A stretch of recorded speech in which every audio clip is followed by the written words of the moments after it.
Skenes is throwing an inning here or there in Bradenton.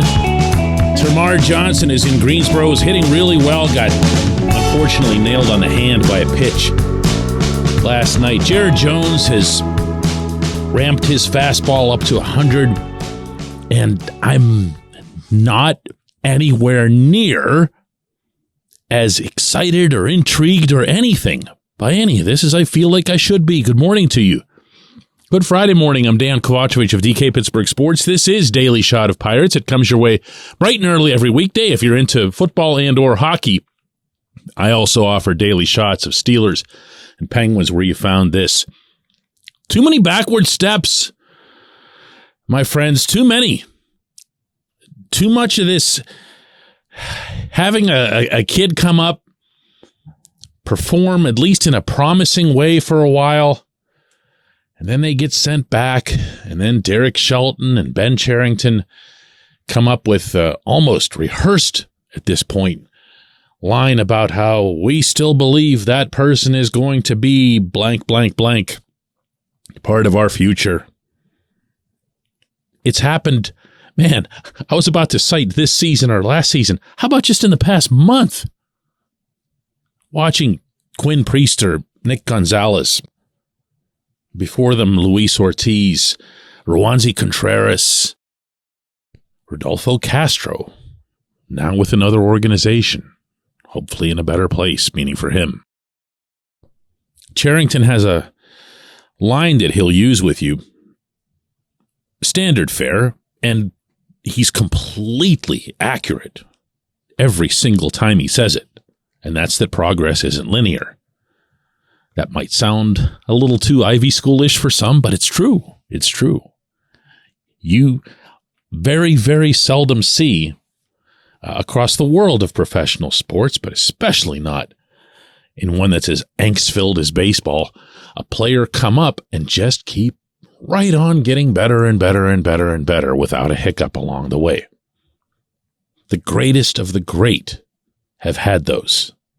And that's not something that the Pirates are ever going to be able to change, because if they could, they'd be magic workers. They'd be multi-World Series champions over the next decade or so.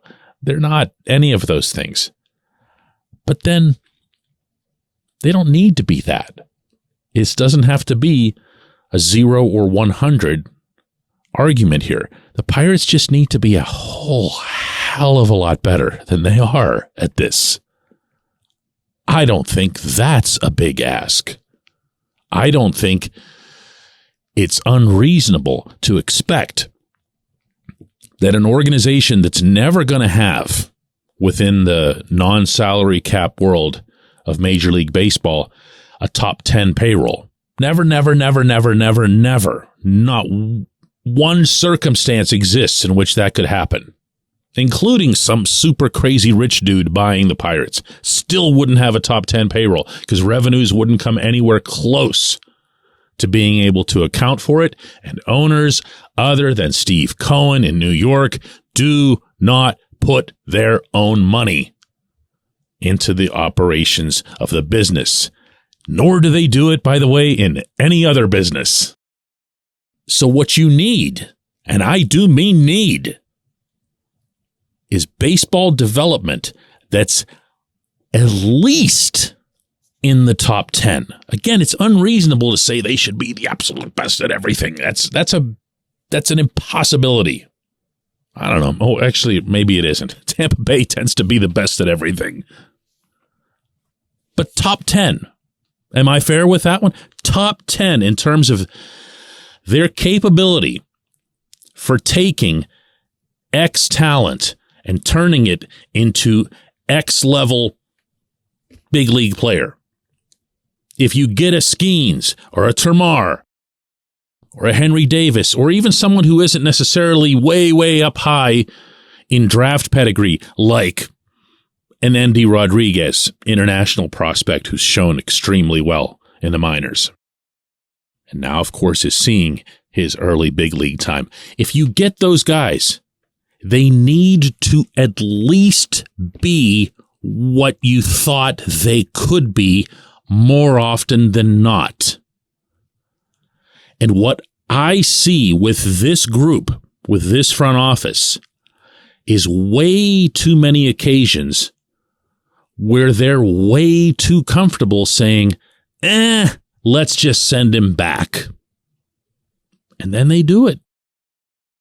And the more often they do it, the more I think everybody around them, people who are paying attention to that sort of thing with this franchise, just become kind of okay with it. Oh, yeah, they sent back Priester? Oh, yeah, well, that's normal. That's all right. Priester was throwing a lot harder than he is now a few years ago? Oh, gee whiz. Wow, sure hope he gets that back now that they've sent him down again. But how about the pitcher not losing his velocity, not losing whatever happened within his delivery, since he, like Contreras, like Ortiz, is a completely healthy pitcher? How about if he doesn't lose that? Sometimes when you lose velocity, it's understandable. Johan Oviedo is a perfect case. Oviedo's at a certain mark right now with his innings over the season where he's heading into new territory. All kinds of evidence and data exists to support that you need to monitor that sort of thing. Oviedo's fastball just keeps getting slower and slower and slower. You got to watch him, maybe skip a start, whatever it takes, but you also want to get him stretched out through the end of August and into September, right? Okay, fair. Contreras going from 98 to 92? And he's fine? Meaning health-wise? That's not okay. That's not one of those where you say, yeah, we'll just send him back down. We'll let him work his way out of it down there. Priester was never up at the 98 range, but Priester was a mid-90s guy. He's done that at different points in his career. Now he's afraid to even throw his fastball. Just puts nothing but junk up there. And that's been the case since the spring. I reported that from Sarasota way back in February. So yeah, I feel like I have a right to look at Skenes and think, well, it's just a matter of time. He's throwing 100, 102, whatever it was at LSU. He comes into the Pittsburgh system. Who knows what he'll be doing in a year or two under this developmental/instructional staff. When we come back, J1Q. This portion of Daily Shot of Pirates is brought to you by our friends at North Shore Tavern. That's directly across Federal Street from PNC Park. It's home of Steak on a Stone, an eating experience, underscoring the word experience. The steak is brought to you partially cooked on an 800-degree stone, and you do the rest.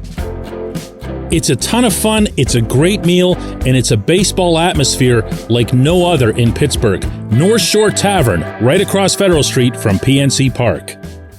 Your front door, your car, your bike, your computer, your gun. Safety is a habit. Every day you lock and secure your home and everything you want to keep safe. Gun safety and responsible storage are no different and the best way to help prevent accidents, misuse, and theft. If you have a firearm, own it, respect it, and secure it. Visit ProjectChildSafe.org. Brought to you by the National Shooting Sports Foundation and the Bureau of Justice Assistance.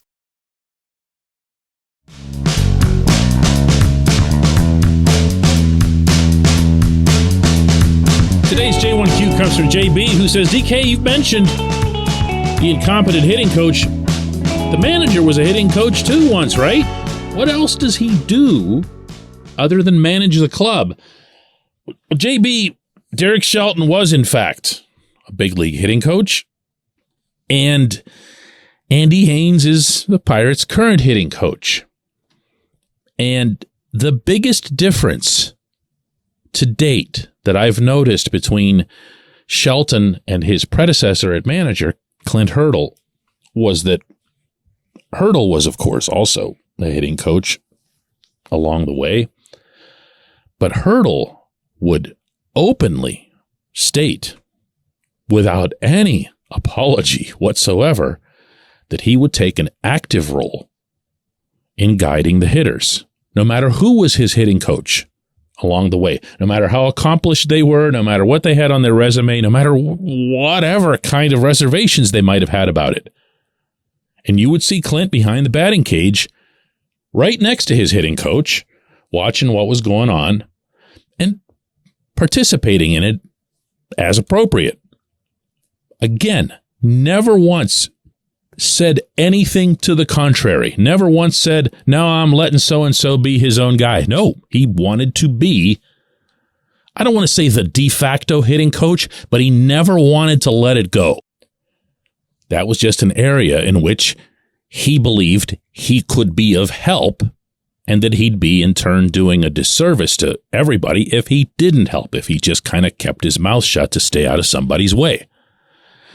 That is the 180-degree polar opposite of the way Shelton is with Haynes. And by the way, that also applies to how Shelton was whenever Rick Eckstein is there. So it's not like it's any difference in approach.